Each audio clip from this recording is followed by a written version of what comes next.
What is up, wrestling fans? Welcome to another Pay-Per-Viewpoint edition of the Smark Out Moment Smack Talk podcast, where we're going to be breaking down the 2023 WWE Money in the Bank pay-per-view, talking about all the card lineup matches that we got going on. That's not the way that those words are placed in order, but I don't care. We're going to talk about what our predictions are for all these matches, what we're excited about, and so on and so forth. I'm your host, as always, Tony Mango, still sick and still a little foggy-brained, I guess. Joining me, as always, are Callum Wiggins. London calling. And Robert DeFelice. This one's for the Americans, just like the Ghetto Blaster. If you have no idea what that reference is for, go check out a Review to a Kill series over on fanboysanonymous.com. Of course, that was the whole James Bond thing that we did before, where we talked about everything from Dr. No onward. And man, that is something that they've been playing a little bit into here with Money in the Bank, with the little promos that are kind of Bondish. They don't quite having a gun barrel, not a very pointy one at the very least, like Casino Royale. But they, if everybody's been following that series, they understand that joke. Just like they get the whole time, every time we go, a woman, and plenty other things. I miss that. We need to go back and revisit that in some fashion. But Money in the Bank this year is in London. They are having this take place at the O2 Arena Saturday night, or actually Saturday afternoon. It's going to throw me off so much. I'm going to wake up earlier on Saturday and forget that I have the pay-per-view going on. But I'm a fan of that. We've said before that we like these earlier pay-per-views because we can kind of get them in, get them out, kind of move on with the day. Doesn't ruin your whole night. I'm excited about this pay-per-view in some ways. And then, to be perfectly honest, I look at the card and I go, this is kind of filler, isn't it? You guys feeling the same way? Well, Money in the Bank, depending on what they choose to do that year, could be one of the most important two matches. Talk about the ladder matches themselves. And then the main event tag team match, I think, is one of the most significant matches the company has booked since WrestleMania. So while the undercard might feel that way, I think the three matches that need to deliver will deliver. I would say that this, at the moment, has the potential to be the best show WWE's put on this year. And that is mainly because it's in the UK. The matches themselves, I think, are solid. Some of them I'm obviously not looking forward to, but others I think could be really great if they decide to put a lot of emphasis on them or give them enough time to work. And the crowd is going to elevate everything because that's what English crowds do. So yeah, I think that this is going to be another in the ongoing series of thumbs up pay-per-views that WWE has put on. Apologies for all the sirens. I can't get them to stop. Wow. Whatever it is. We got like a whole bunch going on today. I look at this card, and as I said before, I feel a little underwhelmed in some ways because I look at the lineup and I think, we're going to run down each match in particular, but like the best thing you got for Cody Rhodes right now is Dominik Mysterio. The best World Heavyweight Championship match to start off with is very clearly like, the champion's going to retain and all. I don't think that we have the strongest lineup for the Money in the Bank ladder matches. I don't think either of them are actually going to be fruitful either. I think the women's tag title match is sort of just running through the motions and doing the obvious thing. And then the Bloodline Civil War match, I feel, is, again, another stall. There is potential, of course, behind here because even involving all this, there's a ton of talent on this pay-per-view. And despite how I say, like, oh, this is one of the weaker Money in the Banks, I'm a big fan of, like, every single person that's involved for the most part. So it's kind of like a catch-22 in my mind where, like, I can see there's potential here for this to be a sleeper event where I'm going into it not feeling all that excited, and then it might be like, you know what, this ended up being really damn good. Or I could see it just kind of being like, you know what, if you missed this, you didn't miss anything in a lot of ways. So the first thing to address is just do we think any other matches are going to be added to the card to maybe change that up, or any adjustments to it or anything? I currently don't think that they're going to make any adjustments whatsoever. No, this card is set. They've added last week a women's tag title match and an Intercontinental title match, and Austin Theory is doing literally nothing with the United States title. So yeah, really nothing at all. He's not feuding with anybody at the moment. He's just kind of hanging around pretty deadly. Out. Yeah. So I don't see that getting added.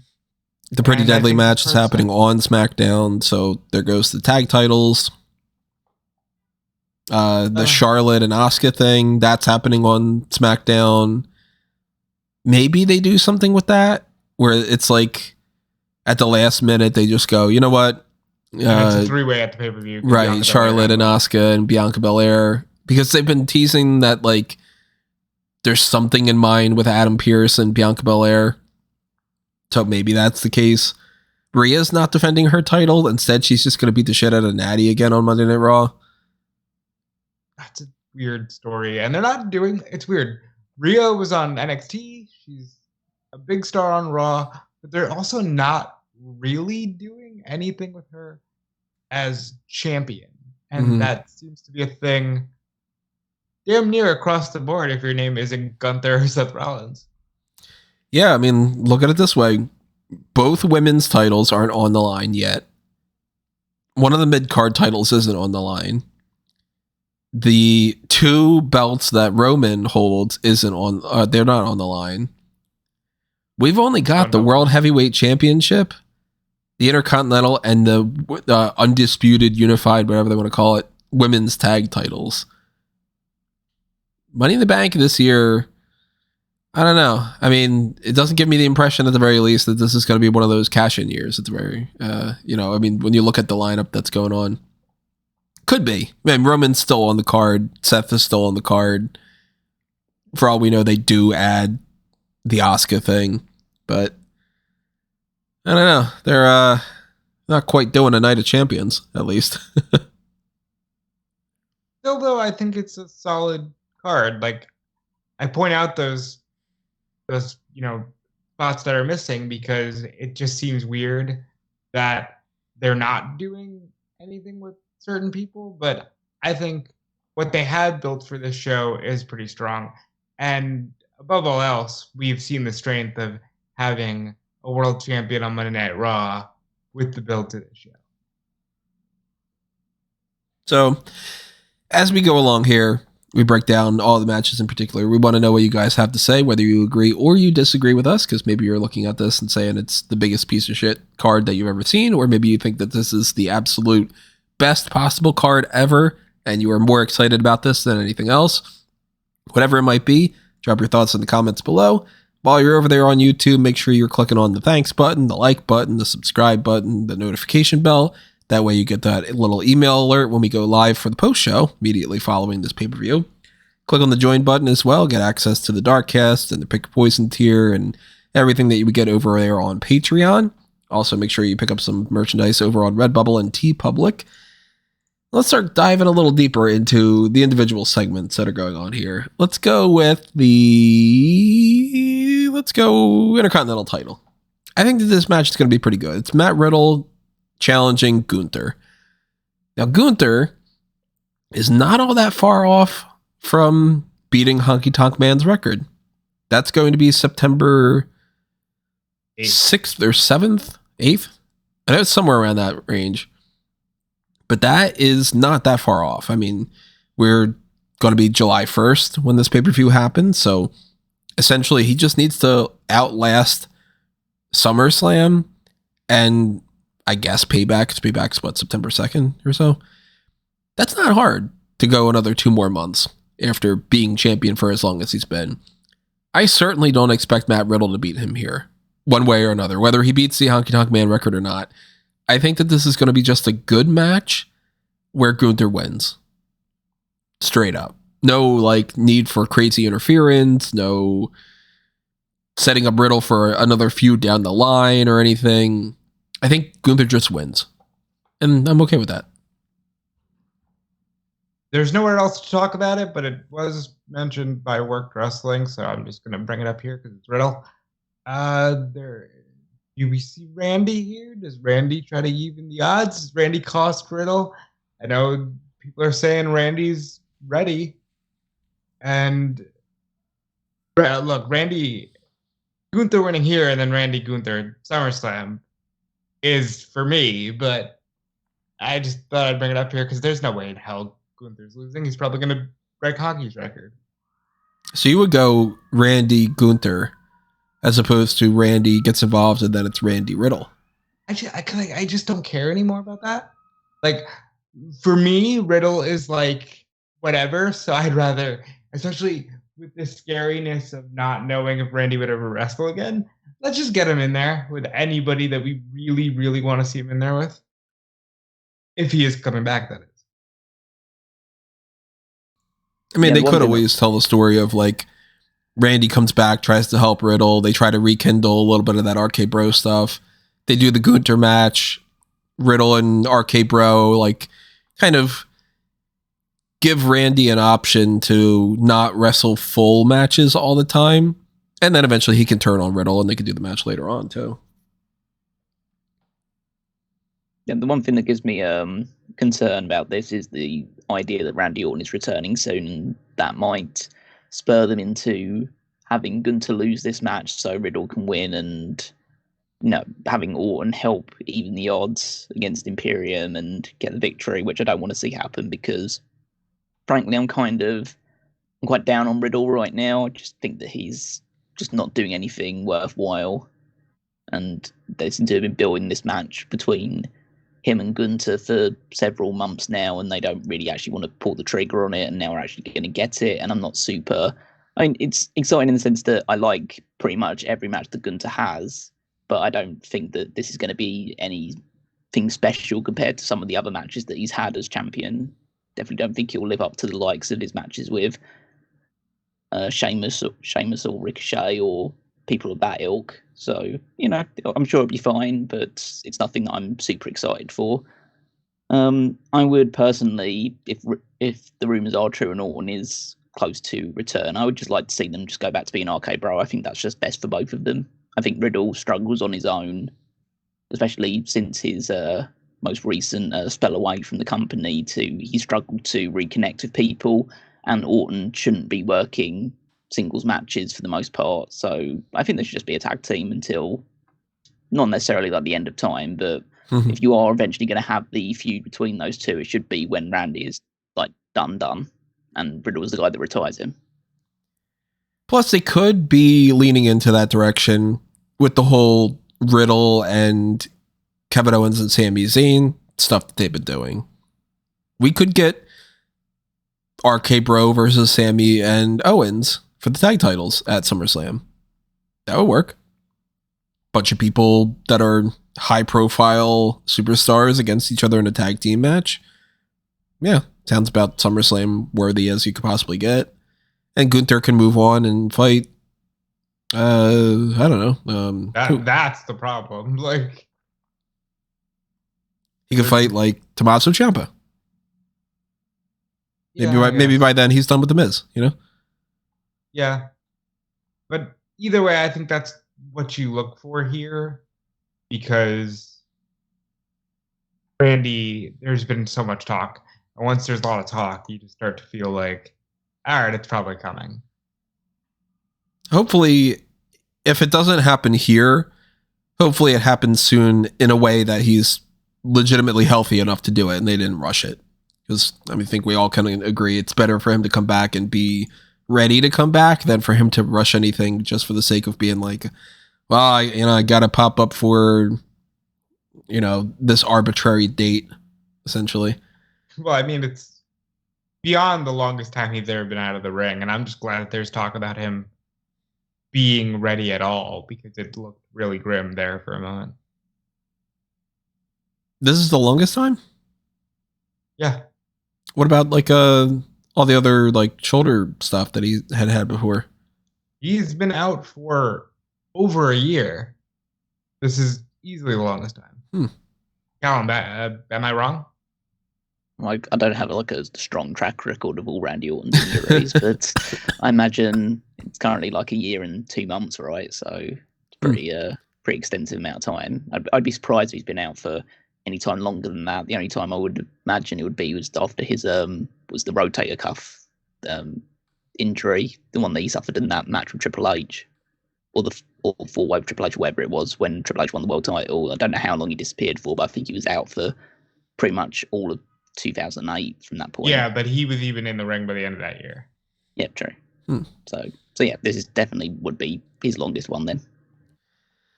All right, so then as far as this whole segment goes, I'm going Gunther. What are your ultimate picks? I mean, yeah, Gunther. Yeah, I'll go Gunther.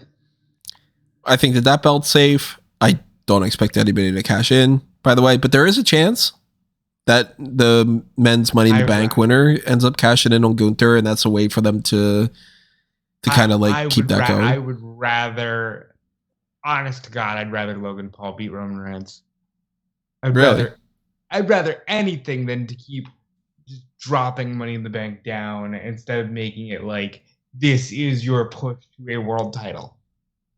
It wouldn't shock me if they go with like, hey, Santos Escobar wins and he beats Austin Theory for the U.S. title or something. Wouldn't shock me, but we'll come back around. Stop doing the ladder match, but we'll get to that later. But I do think another set of titles is going to stay exactly where it is, with Ronda Rousey and Shayna Baszler definitely retaining the women's tag titles over Liv Morgan and Raquel Rodriguez. This is happening just to get them on the card, to fulfill that sort of, well, they were the former champions and then they became the champions, so let's do the arbitrary rematch. Liv and Raquel probably weren't anywhere in their viewpoint for winning the briefcase, so hey, get some on the card, get some away from that where they don't have to lose, and you can put some other people in that match to spotlight them. Rousey and Baszler just win straight up. Yeah, I mean, first of all, I think it's amazing that Ronda Rousey just feels like another woman on the roster. I don't care. Look, I'm not saying she's the best in the world. I'm not saying anything like that. I'm saying, how does she feel like just Piper Niven levels almost of like she's just on the roster? That to me will always be weird. But because she's Ronda Rousey, yes, she's going to run through Liv Morgan and Raquel. And where is Piper anyway? I don't know. But I really hope that we start to see some movement with these tag titles. It seems like Shayna and Ronda, even in the interviews they do outside of kayfabe, are just like, no, we wanted this because these titles should mean something. So we're offering to help them mean something. Hopefully they accomplish that goal. Yeah, I can't say that I'm at all excited about this. There's, I haven't actually seen this match because of injuries and other circumstances, but we've seen versions of this match with other people involved, like multi-team tag matches. Was it Shotzi at the one where they won the titles? Yeah, wasn't it? Yeah. Yeah. I think yeah. So trade Liv in for Shotzi, and that's an improvement because Liv's better than Shotzi. But I can't say that this is going to be a particularly great match. I just don't think that at the moment Ronda has delivered a very good match for a while. Raquel is hit and miss.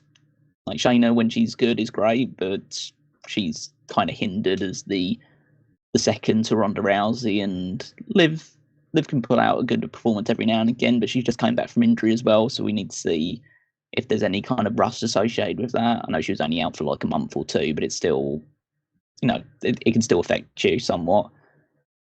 I don't think this is going to be a particularly great match, and the result is pretty much like in zero doubt. So yeah, I'll just go Ronda and Shayna wins, and probably be doing something else while this is on. Do we think that Raquel might turn heel soon? I don't think so. I still kind of think that they might want to have her go up against Rhea Ripley as a big program. Maybe not WrestleMania, but maybe so. I don't know. Fuck that. She's not there anymore. Look, I like Raquel, but she is not there anymore.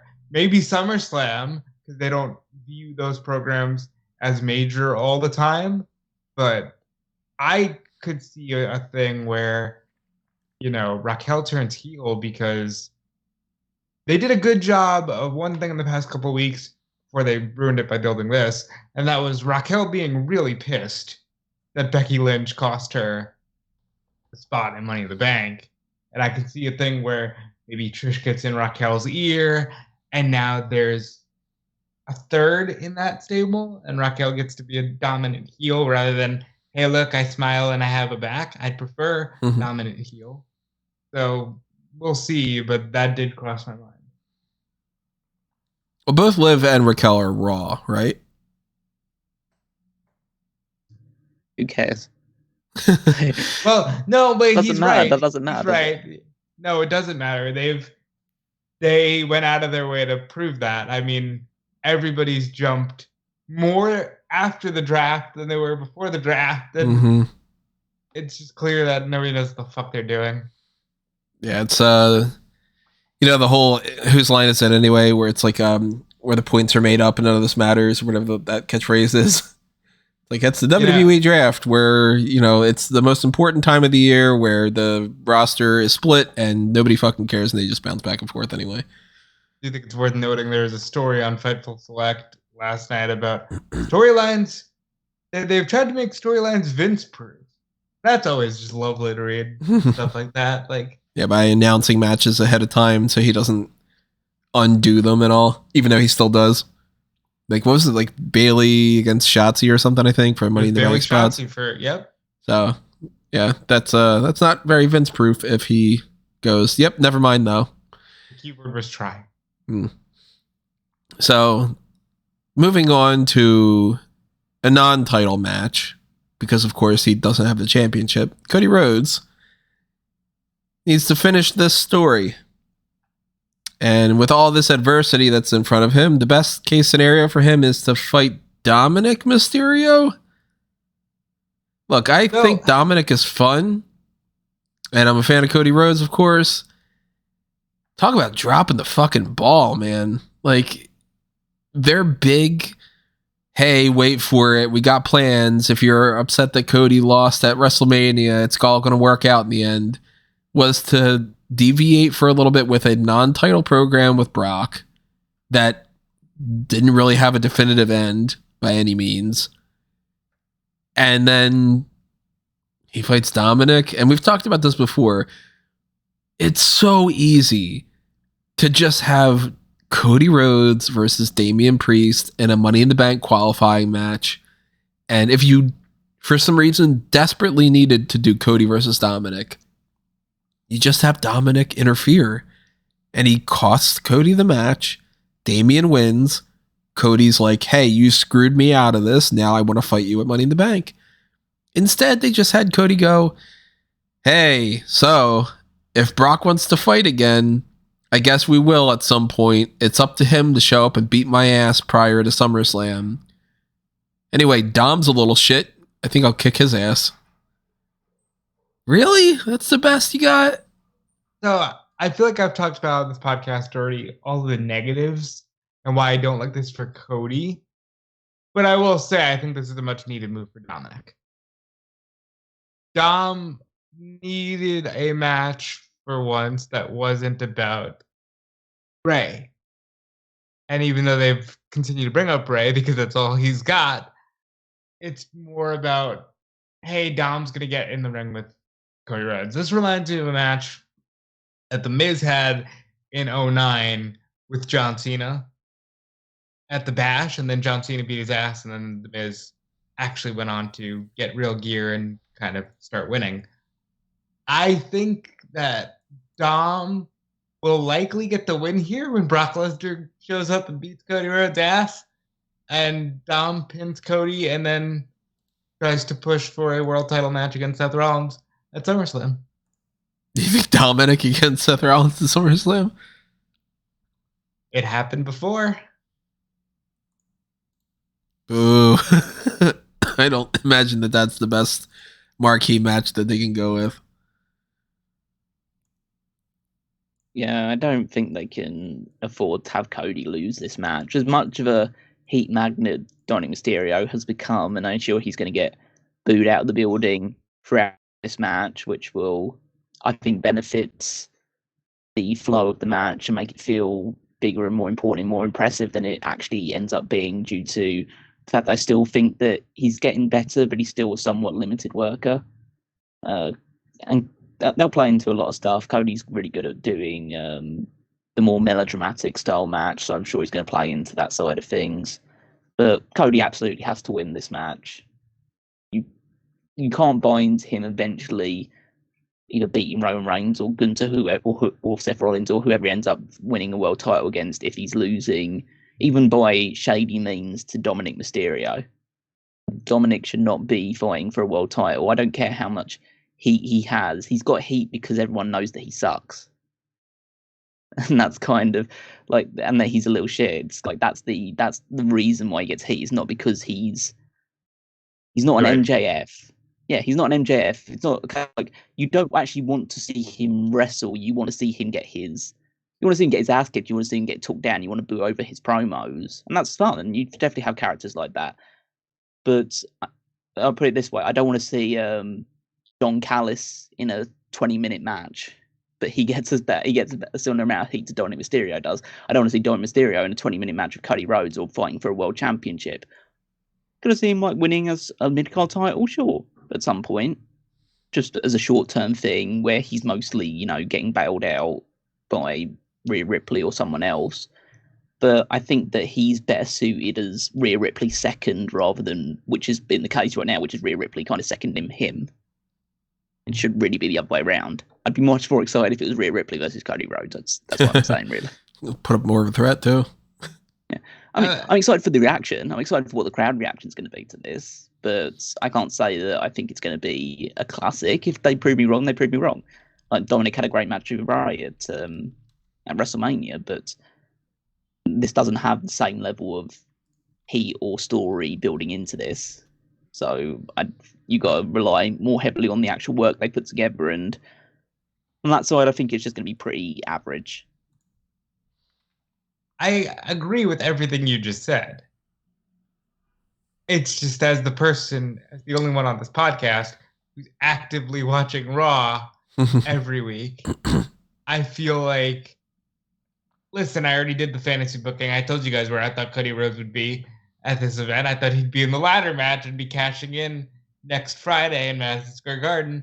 I was dead wrong. So now I'm just, okay, I guess Brock shows up and beats his ass because it's more adversity if he can. Well, my God, he lost to Dominik. What the hell? Because that just clearly is the way they're going. They have no interest in trying to make it seem like Cody Rhodes is adamantly trying to get his title shot back. That's all the respect in the world for whoever is writing for Bianca Belair, because at least Bianca is consistently like, I am being screwed and I will not stop until I get my match. They couldn't do that for Cody. They're giving him this. It should be fun. I don't want to see it go too long. And I guess predictions-wise, because it does count for Fantasy League, I'll say Cody. But the plan I laid out where Dom wins and then tries to fight Seth would not shock me at all. See, I think that there's a chance that Brock could show up, interfere, cost the match for Cody, and set up a SummerSlam thing. But I think that that's a little bit more likely that Brock will pop up just on Raw. And then they kind of milk that a little bit. And Cody just wins this straight up.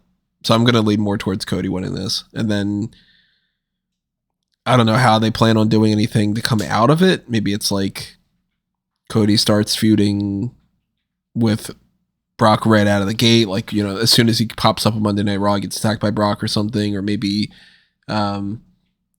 it's like they got to fiddle around for, because how many weeks is it until SummerSlam? That's August 5th, I think. Mm-hmm. Mm-hmm. So like a solid 4 weeks. So they got a couple weeks for that. Now, the way that they normally do things, usually it would be like if Brock attacks Cody, well, then next week Cody cuts a promo about, hey, Brock, you attacked me. I guess that means that you won a match, huh? And then the week after, it's like, oh, Brock's going to be in the arena the same day. You know, they're under the same roof. And so they can milk 4 weeks out of that. Not that they should, but they have proven that they will. So I kind of lean more in that. I do think it's Cody versus Brock again at SummerSlam.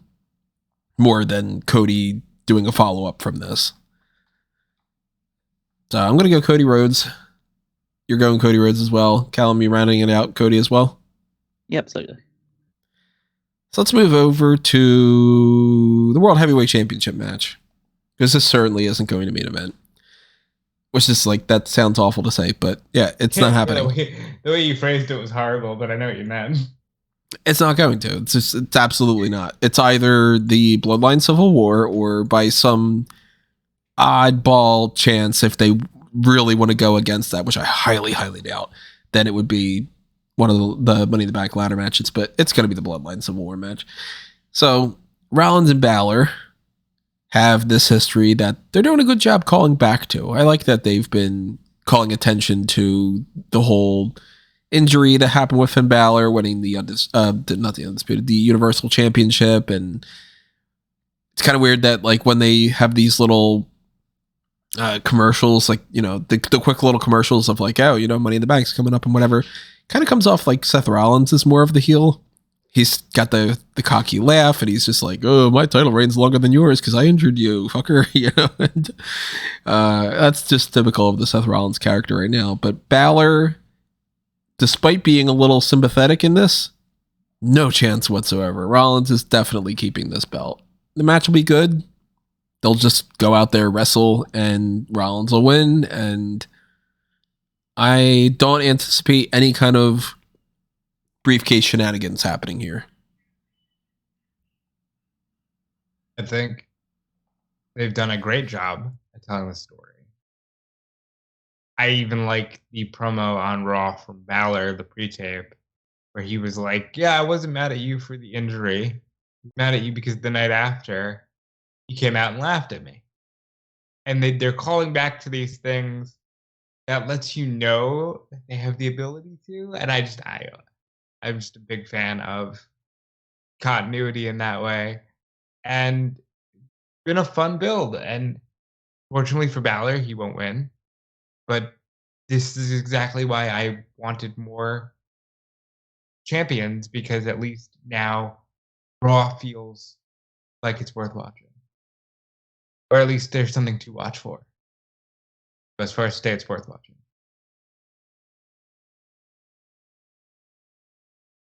I don't think I've been particularly enthralled with this feud. I mean, that's probably hampered by the fact I don't watch weekly or regularly anymore. So I haven't really even picked up on any like matches or clips that have made this particularly interesting to me, or anything I feel like I've had to see to understand what the rivalry is. But I understand well enough. Like, Balor's like head of a faction that's doing well, and he's seemingly holding on to this 8-year grudge about losing the Universal Championship due to injury after beating Rollins for it. It's funny enough that they probably had dozens of matches in between that point, and it's never been brought up, and now apparently it matters. So I mean, I guess like Rollins hasn't been a world champion for a long time either, so I guess that kind of fits into it as well. But yeah, I'm sure it's going to be a great match, because these two put on really good matches with each other, and they've put on good matches with pretty much anyone they work with. So I'm sure it's going to come across really well. But the result doesn't feel like it's in any jeopardy. And yeah, I don't know what they can do to make it extra memorable right now. Hopefully they prove me wrong, and hopefully the crowd plays into that. But yeah, it's just going to be a very good match on a card where other stuff is likely to outshine it, and maybe that'll be the thing that spurs them on to try and do something special and try and prove that, okay, we've got this new World Heavyweight Championship, which everyone considers to be a secondary or tertiary title. What can we do to elevate it to that next level? And that'll probably be Rollins' mantra going into every match at the moment. So maybe that will help power this even further. That will give them extra incentive to say, okay, let's just show out and show why this is the title worth talking about. So yeah, maybe that's the one thing that I think is giving me some element of excitement about it. But other than that, I'm pretty tepid towards the feud in general, and Rollins is going to retain. So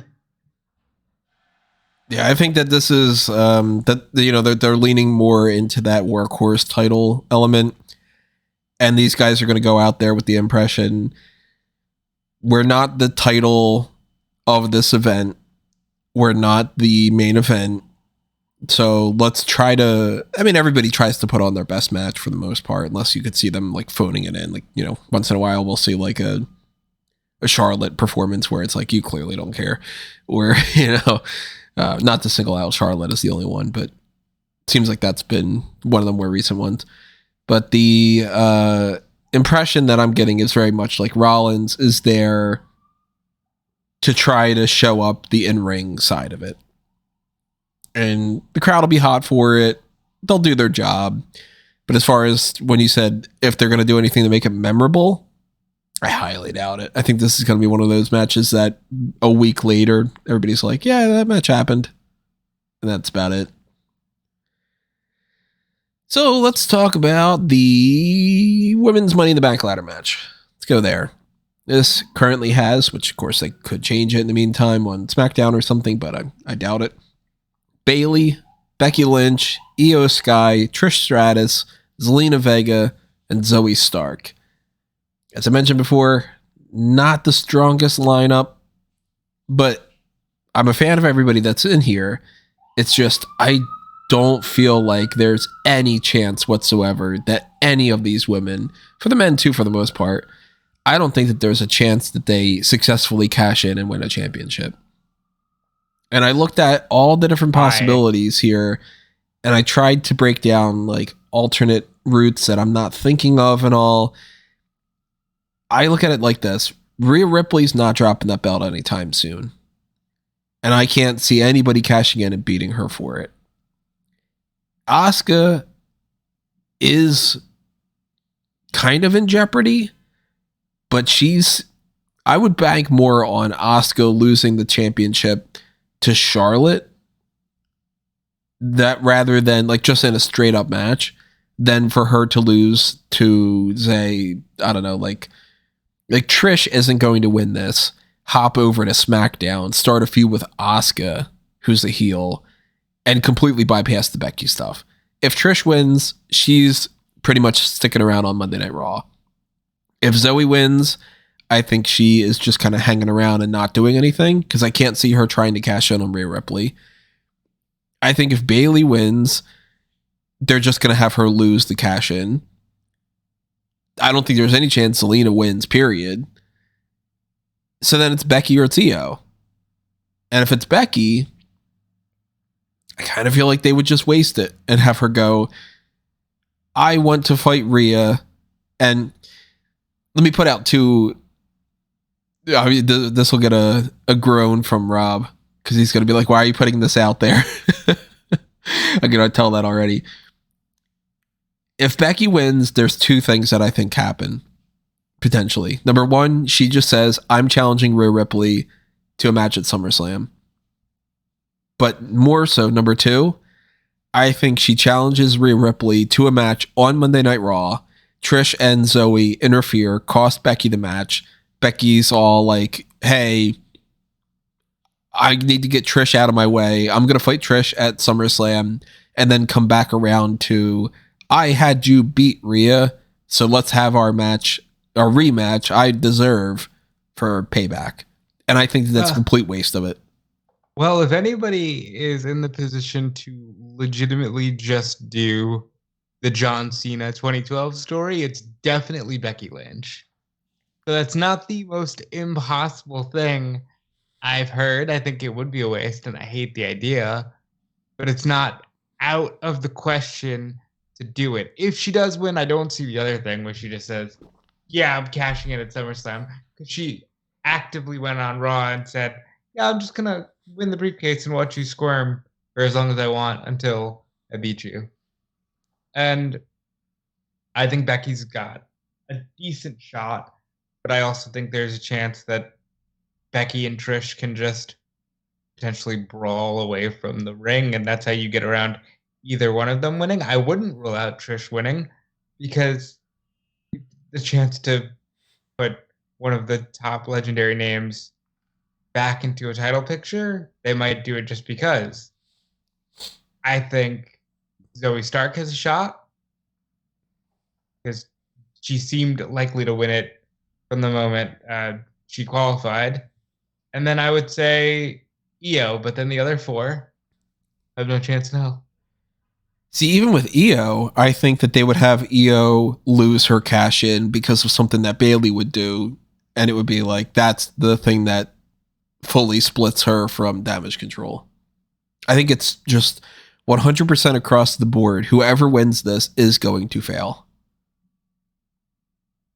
I think the only thing that there is evidence to back up your theory, and that's a woman hasn't failed yet. Yep. They have a 100% success rate.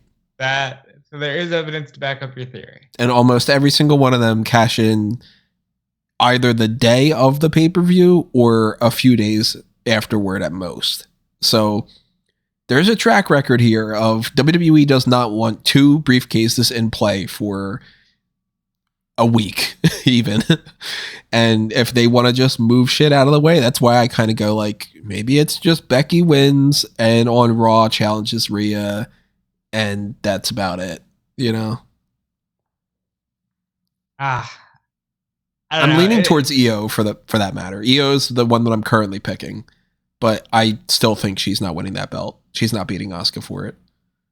At least not for the cash in. Maybe they do that bullshit where it's like she loses the cash in and then she fights Asuka again and then she beats her like they did with Austin Theory with the US title, which I hate too, but you know. I'm very doom and gloom about this, even though I like every single person that's involved in this. So it's like, I'm not going to be upset if anybody wins. I'm just going to taper my expectations that whoever wins, I'm not going to be happy with the Money in the Bank cash in, most likely. How are you feeling about it, Callum?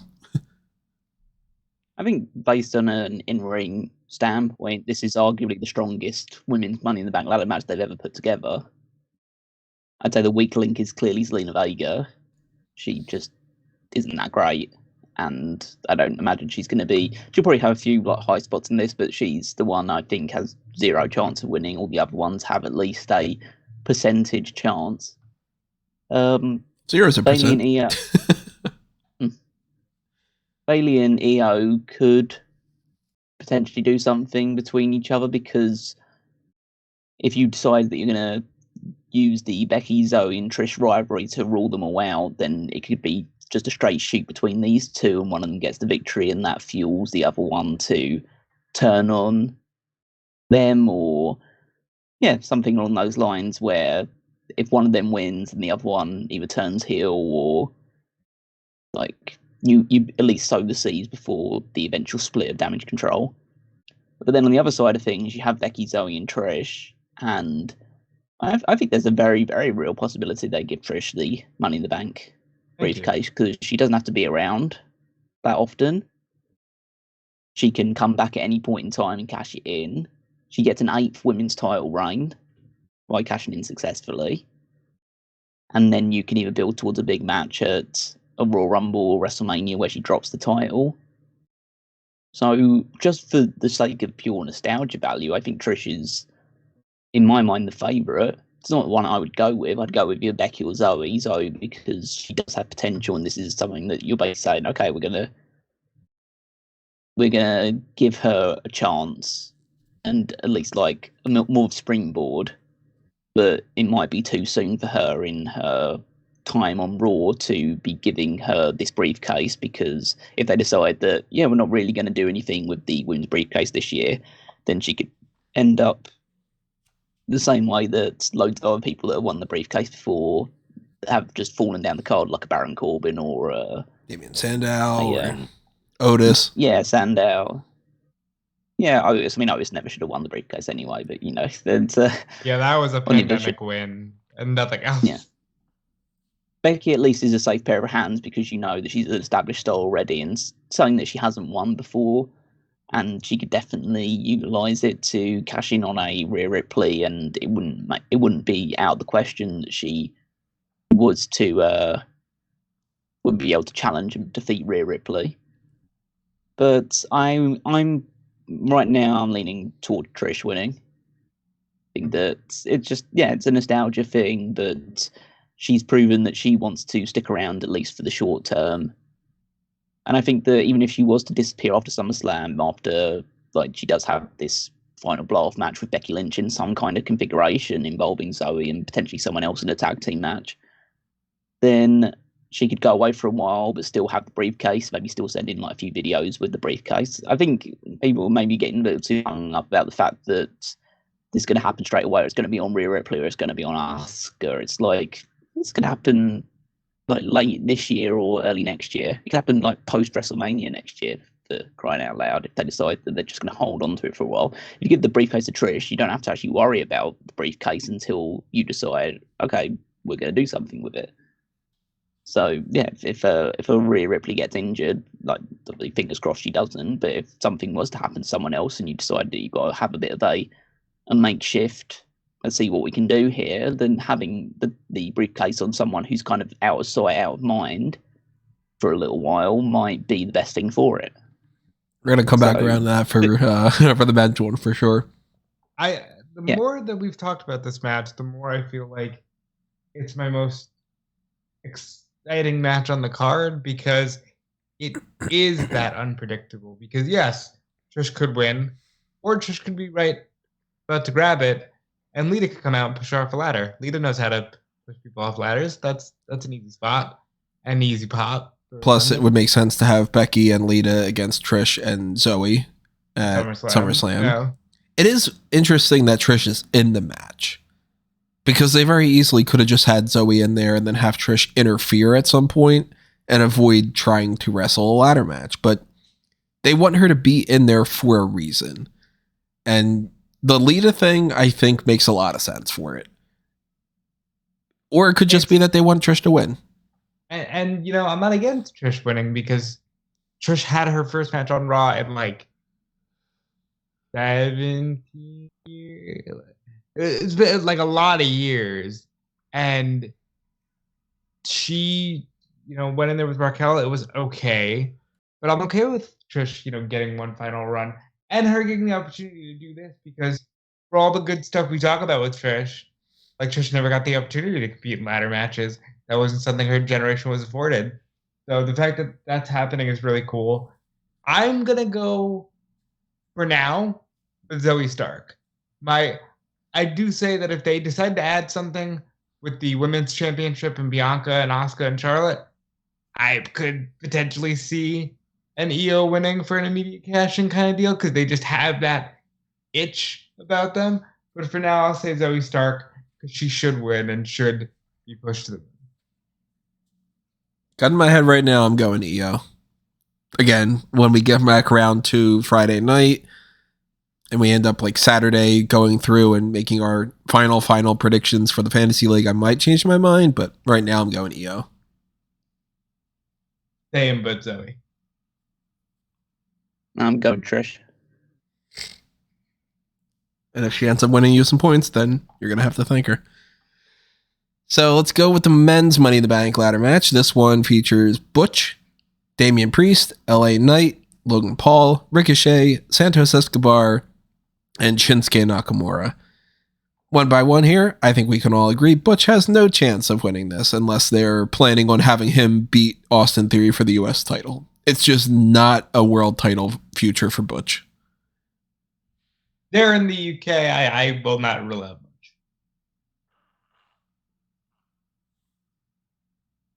And I'll rule out Butch. He's not going to win. He's there to get the British pop. So, and to, be fun in the match. Because they could have just gone with like Sheamus or somebody, and instead it was like, oh, let's give Butch a little bit of a push. The Butch push. Damian Priest is somebody who is perpetually put out there as one of the favorites, quote unquote, to win, which of course, take everything with a grain of salt. Who's saying that he's a favorite? I don't know. But it seems like most of the discussion goes between Damian Priest and LA Knight. Now, LA Knight, huge pops recently. And you would think that they would look at that and go, oh, I mean, we got to strap the rocket to that guy. But to be honest, I don't feel like either of them are going to win. We'll talk about some of the other ones later on, but let's focus on that Damian Priest at LA Knight setup. I think maybe LA Knight is possibly the number 2, maybe the runner-up.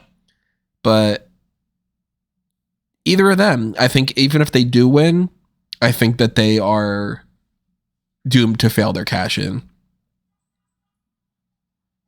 I think that LA Knight, look, I'm glad that he has gotten this over.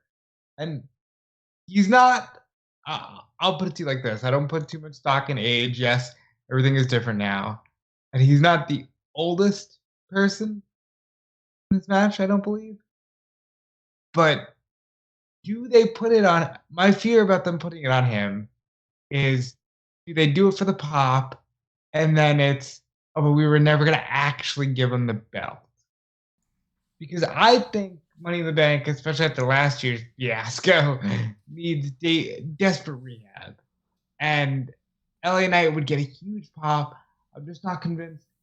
Like, he feels like a September, October champion, and then by November it's off of him, if they give it to him at all. Well, keep in mind too, if I'm assuming that you're talking him cashing in and winning a world title. Right, you got to look at the championships and the way that they're doing that. I think we can probably all agree there's almost no chance whatsoever somebody's cashing in and beating Roman, right? No matter who wins. I would say that's a safe bet. You think there's any chance of that, Callum? There's no way. I mean, there's always a chance. Relatively speaking, though, probably not, right? You think this is all building towards Pete Dunne cashes in on Roman Reigns? No, no, I doubt that's going to happen. It's I think it's very unlikely it would happen. So, but, we got to look at it kind of as who could potentially cash in and win the World Heavyweight Championship, or the United States, or Intercontinental, or just fail, because that is an option. And they could have any of these guys, like, Ricochet could win this and fail a cash in. Santos Escobar could win this and fail a cash in. Whatever. Anybody can win and fail against anybody. But somebody like an LA Knight, if they were to give it to him and have him win the championship, he could pretty much only win the World Heavyweight Championship. And I just can't see him cashing in on Seth Rollins. And I can't see him cashing in on whoever beats Seth Rollins, because I don't think that that's happening until like the autumn months. And I just don't see LA Knight being champion in WrestleMania season. So I kind of feel like they're backing themselves into a corner again, where we're going to come back around to LA Knight for a different part of my prediction here. But I think that, like, I look at like Ricochet and Shinsuke Nakamura. They're feuding more so with Bronson Reed, who's not in the match. That's not giving me any hope whatsoever. It really feels like he should. Like, they should just add him in there as the 8th guy, because he's getting wins over them and he's looking like a bigger threat to the championship scene. So you're not giving me any kind of hope that Ricochet or Nakamura is going to win this. Or if they do, that they're not going to do anything, but at most that they would cash in and beat Gunther as a means to keep Gunther looking strong.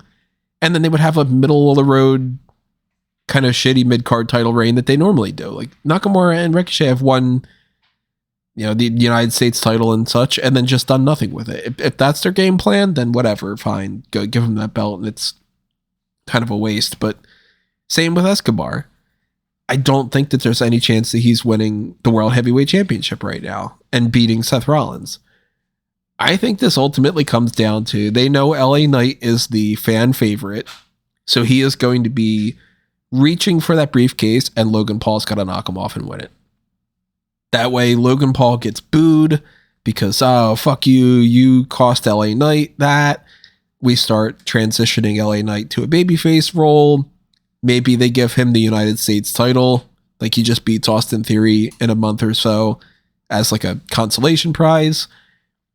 And then Logan Paul can carry this briefcase around everywhere. They get lots of media coverage for it. Every time he does his show, he's got the Money in the Bank briefcase there, so it's constant media coverage for the WWE with that. And maybe I'll show up at this thing and I'll cash in, always teasing that. And then eventually he tries to cash in on Seth Rollins and he fails. And then everybody, since they're so mad because it's Logan Paul, they can point and laugh and they would be okay with him failing. As opposed to LA Knight. Determined to have everybody fail this year. I'm not determined to do it. I think that they're setting themselves up for it. Because look, if LA Knight were to win and fail his cash in, people would be pissed. If Logan Paul fails his cash in, then people are happy that he didn't. And if by some oddball chance he beats Seth Rollins, well, people will write it off as, well, it was a cash in. It's not a legitimate one. And then forever going forward, they've got former WWE champion Logan Paul. I don't think he wins the title, but I think Logan Paul wins the Money in the Bank. And he knocks LA Knight off to do it. So unless they want to do a thing, and this was where my whole thing earlier with Dominik came in, unless they really want like Judgment Day to be this force where Finn challenges and then Dom challenges and then Priest has his briefcase, so maybe he's going to challenge and then Judgment Day just dominates Raw for the rest of the year. He's like my number 3, Priest. Butch is in my, courtesy number 4 just because he could get the UK pop, and since we're just so damn determined to talk about cashing in on other belts, yeah, I wouldn't say no to Pete Dunne cashing it on Gunther. Like, that would be a lot of fun for me. So I could see that, and that would be the only mid-card cash in I'd accept, because I just think that's ridiculous. But it feels like Logan Paul winning is a lock here, and I'm almost concerned that they won't do it just because it's too much of a lock. But I think Logan Paul winning would be great for all the reasons that Callum mentioned that Trish would be great. He doesn't need to be there, so you don't need to rush it. He could cash in on Rollins because Rollins beat him at Mania and he can get his win back.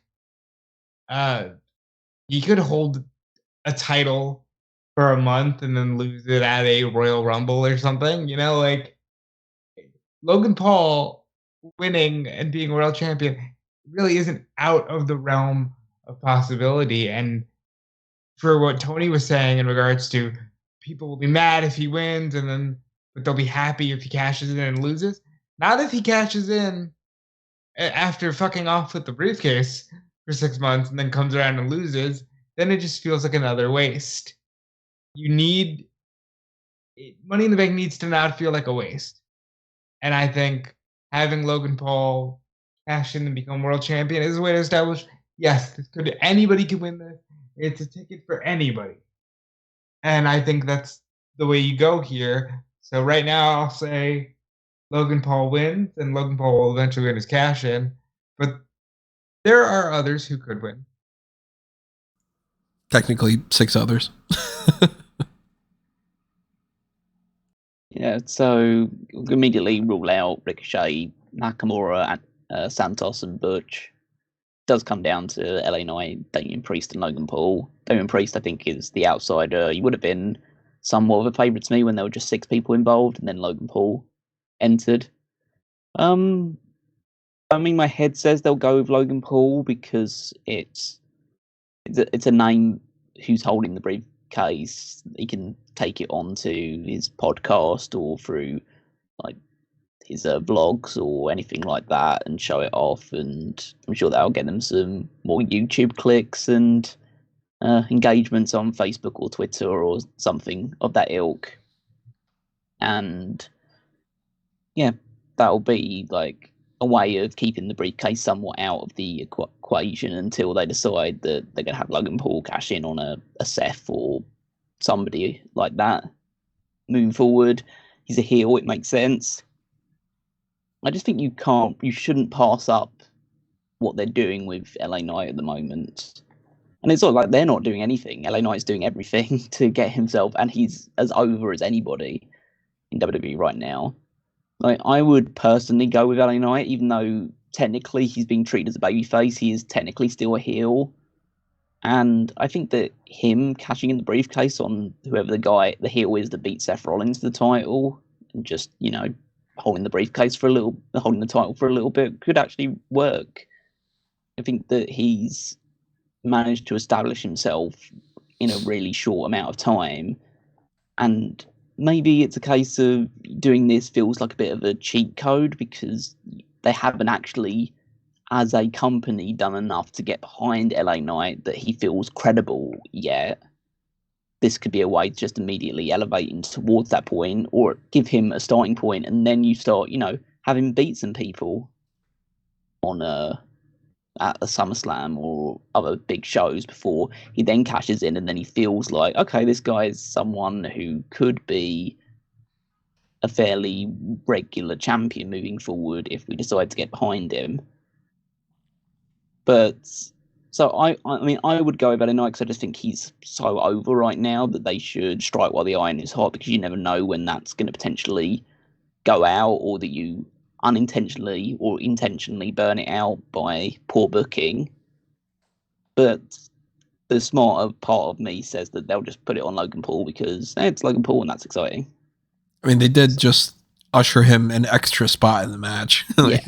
Well, yeah. Well, that's yeah. I mean, that's usually the clear indication that they've done something. They're doing it they're telegraphing that he's going to win, but maybe they're telegraphing he's going to win because he's not winning, and then and he's there as a excellent red herring to suggest that, okay, he's going to be the guy who is climbing the ladder towards the briefcase, and everyone assumes, oh, he's going to win, and then a guy who they actually like knocks him off and gets the briefcase instead, because that guy will get a huge initial pop and people will be excited about it. So Logan Paul's either the greatest red herring or he's destined to win this thing. So either way, he's the biggest focal point of this entire match.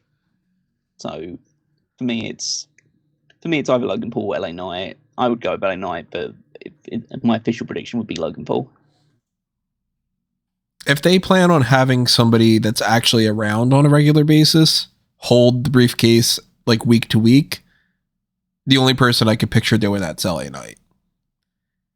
But I 100% am going with Logan Paul here. Is that a threefer, Rob? I mean, yes, we're going with Logan Paul. I'm just going to say it again. Don't sleep on Butch. Probably wouldn't be all that comfortable. He'd probably bite you. Yeah. There's something there that, especially as Callum is picturing somebody knocking Logan Paul off and getting the massive pop, I'm like, you give it to him and you just have him just stop being Butch and go back to his name. Like that's, he can do that, and he can cash in on Rollins and just be a great fighting world champion. And he's young. What is he, 27, 28? Like, I could see it being Pete Dunne's night. That being said, my pick is Logan Paul. All right, so main event time.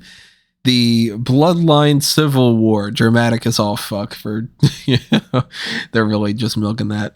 Roman Reigns and Solo Sikoa against the Usos. As far as I'm aware, they haven't clarified if this is a no DQ match or not. Doesn't need to be. I mean, it could be. It could be with the whole Bloodline Civil War gimmick that they're doing, but it doesn't have to be. It could be one way or another. I don't know. Supposedly, again, take it with a grain of salt. Who's the report coming from? What's the believability? Whatever it might be. One source out there, I think it was WrestleVotes, had said that they had heard that there are two possible outcomes, which I immediately thought, oh, what, the Usos win and the Usos lose? Like, no, fucking shit.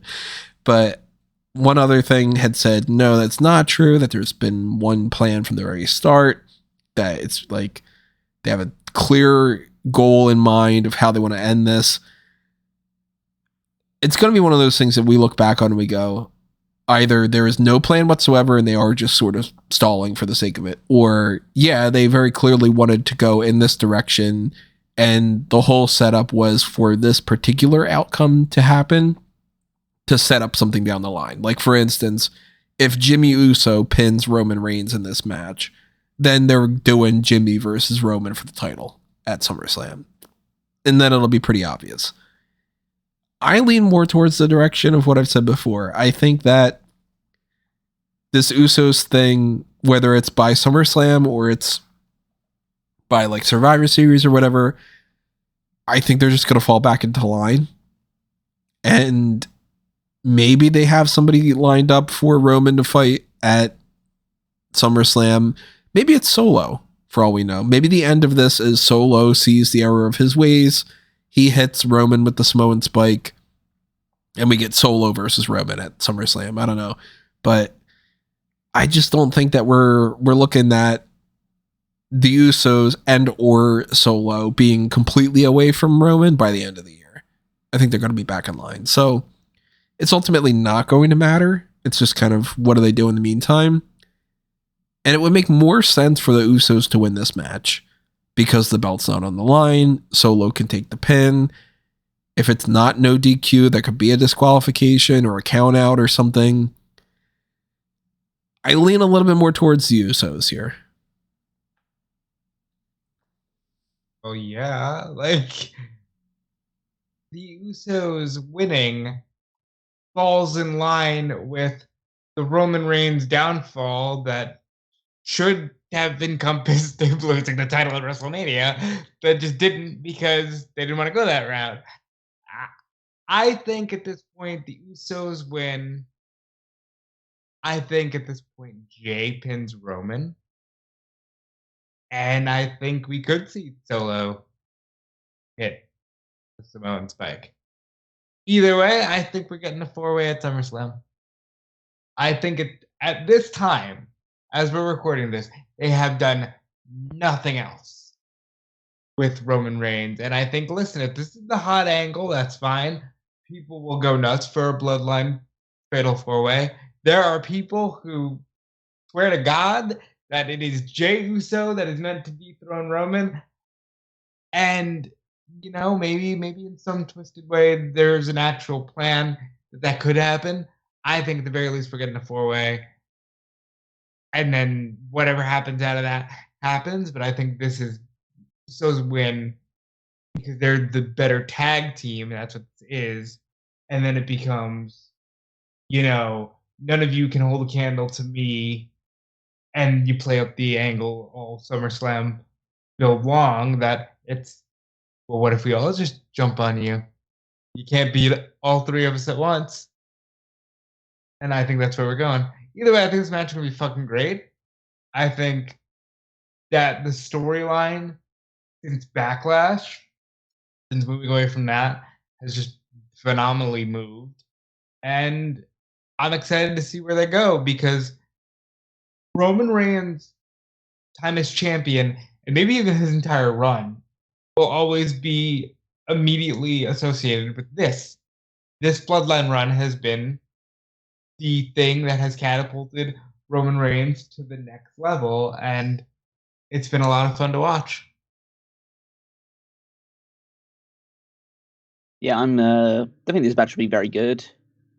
They have put a lot of effort into this kind of the storyline going into this, and I presume it's going to be a fair amount of the whole community theatre BS, but for the most part it will be just some really solid tag team wrestling. I think that the only logical decision is to have the Usos get the victory. Now, of course, when it comes to matches involving Roman Reigns, logic can sometimes go out the window because the only logic is Roman wins. But I think that in order for this to progress the way that it should progress, you need to have the bloodline side of things lose to the Usos. Whether that leads to a fatal 4-way match, whether it just leads to a straight up singles match between one of the Usos and Roman, or a triple threat match even at SummerSlam, I'm not 100% convinced one way or the other, but I think you at least need to have the Usos as the top tag team, or like one of the top tag teams in WWE and WWE history generally, get the victory over Roman and Solo, whether that's having Solo get pinned in this or what. As I do agree with Rob, you should probably just have Jey Uso pin Roman, because that's where it's all kind of stemmed from. Is Roman beating Jey Uso was the real start of the bloodline. So it doesn't bring it entirely full circle, because obviously he's not going to be the guy that beats Roman for the championship. But it does mean that you get to have that sort of like somewhat closing of the loop. You'd have Roman then on his own with Solo and Paul Heyman and the rest of it just crumbling around him. Solo will eventually probably end up joining Jimmy and Jay, and then it'll just be Roman and Paul Heyman, and we'll see how it actually like all culminates and how it does eventually all crumble around him. But yeah, I imagine the crowd will be super excited and super pumped for this. I'm pretty cool with the Bloodline Civil War name. I think it's quite appropriate for it. I don't know whether it will be some kind of no DQ match. If it is no DQ, then it would need to be, well, I'd say it should be tornado tag, but they sometimes do that thing where they actually just have a tag team match and then it turns into no DQ afterwards. I mean, knowing a Roman Reigns match, it will be just a standard tag team match, but the referee will go down, so it might as well be no DQ for the last 10-15 minutes of it anyway. But yeah, I think this will be a good match.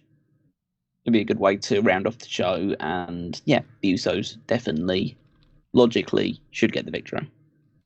I'm gonna be honest. Everybody but Jimmy Uso at this point that's in this match, I could see beating Roman Reigns. I'm not one of those people who's like a diehard. It needs to be Jay because that's how it started. But they've done a good enough job at this point to where it's like, look, we're so close to 3 years to the month that if that's just where you want to go with it, and that was your plan all along, whatever. It's still nothing to me will ever be better than what they should have done. So I'm sort of just open to anything happening. But I will say, if it's Solo, I think Heyman goes with Solo. If Solo ends up taking out Roman, it's because Paul Heyman is hitching his wagon to Solo. I just can't picture a scenario where any of these guys beat Roman for the title.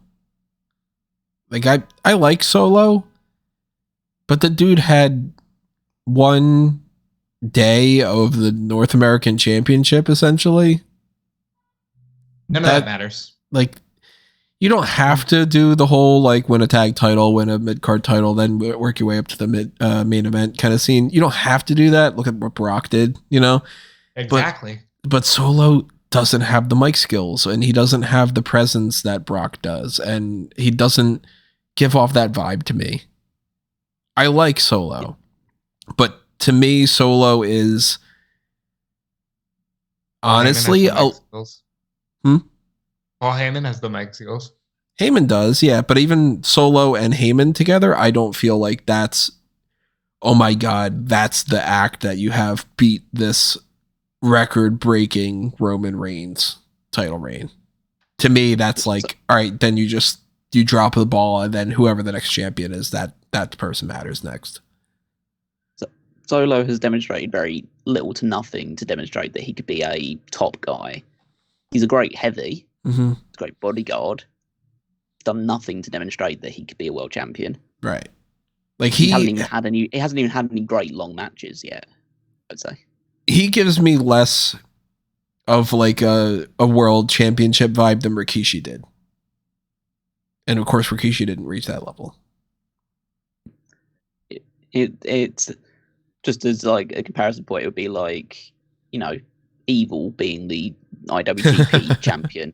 Because it's a case of Evil was always a good, second or third guy in LIJ, and then they made him the world champion and gave him his own group, and it's this doesn't work. He's not that guy.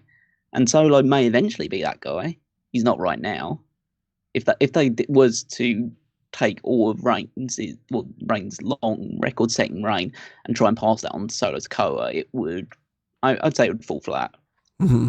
It needs to be a guy who's It doesn't have to be like 100% ready, but needs to already have illustrated that potential to step up, which is why Cody is a perfect choice, because he is a ready-made main eventer. Cody was a perfect choice, I agree. Yeah, that makes three of us. Yeah. Well, yeah, but Sami Zayn's a perfect choice, was a perfect choice as well. Even if it had only been like a short-term reign, he has that groundswell of support around him. Kevin Owens is a perfect choice. There are people that have been well established. It doesn't even say something that. I'd say someone who's fairly up and coming, but I'd say maybe not necessarily a Bron Breakker, but Bron Breakker with like a couple of months on the main roster would probably be a good choice. At least better than Solo. Oh yeah, absolutely. They're just, yeah, at the moment he just lacks the character and personality of a champion. And for that record, like Jey Uso shouldn't be a world champion either. Mm-hmm. Like he's definitely, I would go with him over Solo. He definitely has more exuberant personality attached to him, but he's a tag guy, and that's his thing. And there's no shame now. I think there should be more people that are just strictly tag guys. But yeah, I just don't think that he should be world champion either. I don't think anybody else in the bloodline outside of Roman should be a world champion at this point. But it's all about just, this whole thing is about crumbling the faction around him so that there is no one to support him when he does eventually face the person that will beat him for the title. Because realistically, the story with Roman, as much as they talk about, oh, this has been a legendary reign, because that's what they'll shill you towards, the actual story of his reign is he always gets help to win matches. And he always gets help to defend the title. And then when all of those people go away and there's nobody left to be defending his title, he should lose his first defense after that. That's the logical way to conclude it. Everyone disappears. He's got no one to support him anymore or interfere on his behalf. So he should immediately lose to whoever his next opponent is. Consider it, depending, obviously, of course, that it obviously shouldn't be like Akira Tozawa or something like that. But, something, it'll be a worthy challenger, but it should be that next person is the one that beats him. And then Roman has to learn how to wrestle on his own again. I agree. And that's when you build towards him eventually becoming a babyface, because that is the long-term goal, and this is him becoming WWE's top babyface. I agree, and I agree with everything you just said. I just wish that person could be Cody Rhodes. Well, that is currently the lineup for Money in the Bank. So, of course, if anything changes, we will talk about that in the meantime. I don't think anything will before the hot tags, but if it does, that'll be one of the major hot tags. If they change anything on SmackDown, I'll update it up on the website, but, a couple hours after that, it's Money in the Bank, so it's not room for any more podcasts. But on Saturday afternoon, this starts at 2 for the kickoff. Main card starts at 3, so Saturday night, technically, it'll be past 6 o'clock. We'll be doing the post show for this, so stay tuned and make sure that you have all your alerts set up and make sure that you join us live for that. Make sure you are, of course, paying attention to everything else that's happening on smarkoutmoment.com. Make sure you are going to fanboysanonymous.com, seeing what's happening over there. My game plan is to do something based off of Indiana Jones, because I'm watching that tomorrow night, so maybe just a review point, maybe something else, I don't know.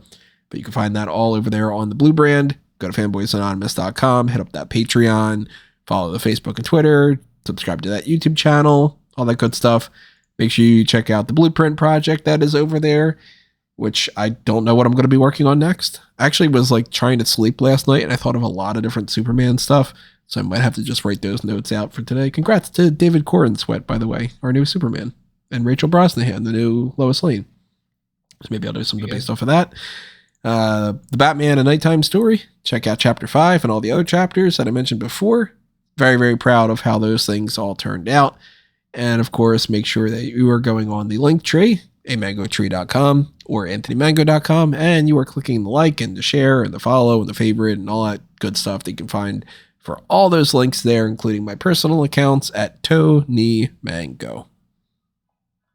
First of all, I want to say you should all be supporting the Blueprint Project, because the amount of effort Tony's put into that is really tremendous to see, and it shows what kind of, long form content he could be putting out there. And all the more reason for the Patreon. Yeah, no, seriously, I do hope to see that grow. But as for me, you can follow me everywhere at Dude Felice, Twitter, Twitch, Instagram, Blue Sky, all the social medias. DudeFelice.com will be around one day, you know. And for now, here's Cal. You can follow me on Twitter at Wigmeister14. Check out the power rankings over on smarkmoment.com. See where I'm ranking the WWE superstars over the course of every week based on their wins, losses, achievements, everything like that. And then you can also find the Fantasy League over at www.fantasyleague.com, as well as through the Smark Moment website, where our predictions for Money in the Bank will determine who gets to get a little bit of a bonus leading into next phase of the journey towards SummerSlam. You'll be able to pick up maybe an additional person or trade some people that aren't performing so well on their team out for someone that they think will be doing a little bit better. So, yeah, make sure that you are tuning in for the post show where we'll talk about who did win the prediction contest and maybe who we're going to be adding to our teams following Money in the Bank to extend our teams from the current 11 to 12. So stay tuned for all that stuff. Dirty Dozen coming up, as well as the hot tag, so stay tuned for that. And that's when we'll see you next. But for now, this has been another Smark Out moment, and we are being counted out.